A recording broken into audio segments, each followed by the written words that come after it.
Hi friends, welcome to our అమ్మ cooking channel. అందరికీ విజయదశమి శుభాకాంక్షలు.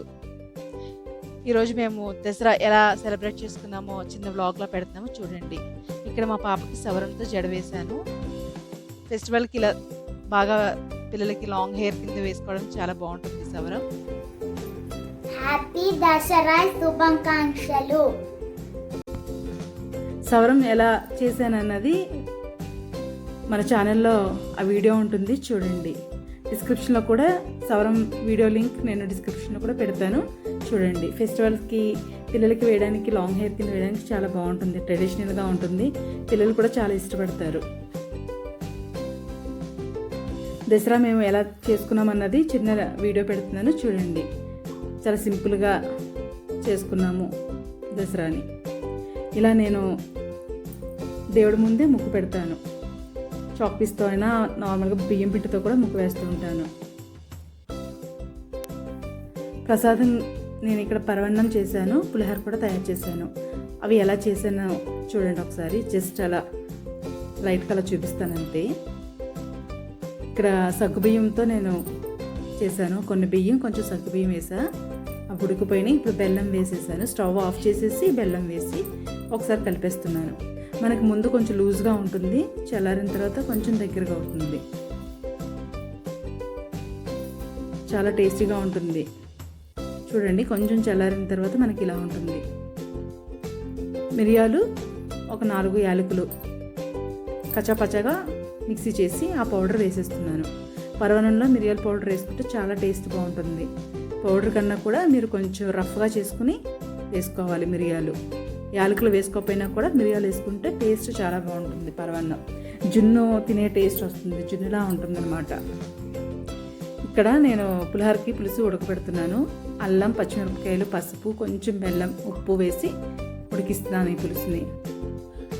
ఉడికించిన అన్నంలోనే పులిహోర పులుసు వేసేసి తాలింపులు కూడా వేసేసి బాగా కలిపేస్తున్నాను.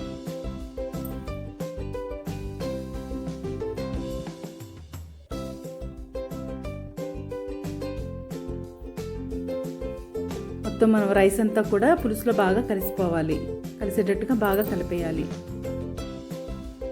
పరమన్నం నేను పాలు, ఎన్ని పాలు తీసుకున్నాను, ఎన్ని బియ్యం, ఎంత సగ్గు బియ్యం తీసుకున్నాను, ఈ లెక్కలు అన్నీ కూడా మీకు నెక్స్ట్ వీడియోస్లో నేను పెడతాను. పరమన్నం ఎలా చేస్తే టేస్ట్ బాగుంటుందో, క్రీమీగా ఎలా, సింపుల్గా ఎలా చేసుకోవాలో కూడా, ఈజీగా తొందరగా కుక్ అయిపోయేటట్టుగా కూడా చెప్తాను, చూడండి. పులిహోర కూడా ఇలా కలిపేసుకోవాలి. పానకం తయారు చేసుకోవాలి. ఒక గ్లాస్ వాటర్లో 2-3 స్పూన్స్ బెల్లం పౌడర్ వేసుకుని బాగా కలిపేసుకుని, కొంచెం మిరియాల పౌడర్ కూడా వేసుకుని కలుపుకుని పక్కన పెట్టేసుకోవాలి. పానకం తయారైపోతుంది. ఇక్కడ మనము ఒక పావు గ్లాస్ బియ్యం తీసుకున్నాము. ఆ బియ్యాన్ని 2 అవర్స్ బాగా నానబెట్టాలి. నానిన తర్వాత ఆ వాటర్లో నుంచి ఆ బియ్యం తీసేసి మిక్సీలో వేసుకుని మెత్తగా పిండి కింద చేసేసుకోవాలి. పౌడర్ లాగా మెత్తగా చేసుకోవాలి. మనం ఒక 5 మినిట్స్ బాగా తిప్పితే మెత్తగా పౌడర్ వచ్చేస్తుంది. బెల్లం తురుములో ఆ పిండి వేసేసుకుని బాగా కలుపుకోవాలి. బెల్లం చాలా తక్కువ వేసుకుని పిండి వేసుకుని కలుపుకోండి. మీకు ముద్దగా అయ్యేటట్టుగా చూసుకుని కలుపుకోవాలి.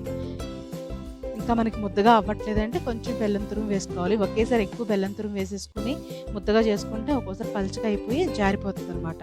అందుకని తక్కువ బెల్లం వేసుకుని చేసుకోవాలి. కావాలనుకుంటే ఇంకొంచెం బెల్లం పౌడర్ వేసుకుని బాగా ముద్దలా చేసుకోవాలి. వాటర్ మాత్రం వేయకూడదు. ఆ పిండిలో ఉన్న తడికి, ఆ బెల్లంలో ఉన్న తడికి మనకి అది మంచి ముద్దగా తయారవుతుంది. వాటర్ అసలు వేయద్దు. దేవుడి ముందు నేను ముగ్గు ఎలా వేసానో ఒకసారి చూడండి. వడపప్పు కూడా పెట్టుకోవాలి. కొంచెం పెసరపప్పు కూడా ఒక 1 అవర్ నానబెట్టేసి పక్కన పెట్టాను. ఇలా ప్రసాదం ఇలా పెట్టా. పరవన్నం, పులిహోర, చలివిడి, వడపప్పు, పానకం. ఏ పండగకైనా సరే ముందుగా మనం చలివిడి, వడపప్పు, పానకం పెడితే చాలా మంచిది. ఏ ప్రసాదం పెట్టినా పెట్టకపోయినా చలివిడి, కొద్దిగా వడపప్పు, పానకం పెట్టండి. చాలా చలవంట, చాలా మంచిది. ఇలా సింపుల్గా దసరాని ఇలా సింపుల్గా తయారు చేసుకున్నాము.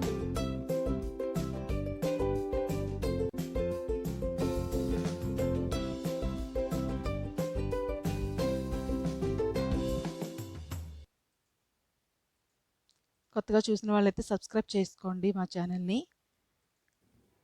Hi friends, how are you? Welcome to our Amma cooking channel. Today Dasara శుభాకాంక్షలు. విజయదశమి శుభాకాంక్షలు. లాస్ట్గా హారతి ఇచ్చేసి నైవేద్యం సమర్పించేసి హారతి ఇచ్చేసి అయిపోయింది ఫెస్టివల్ అయితే.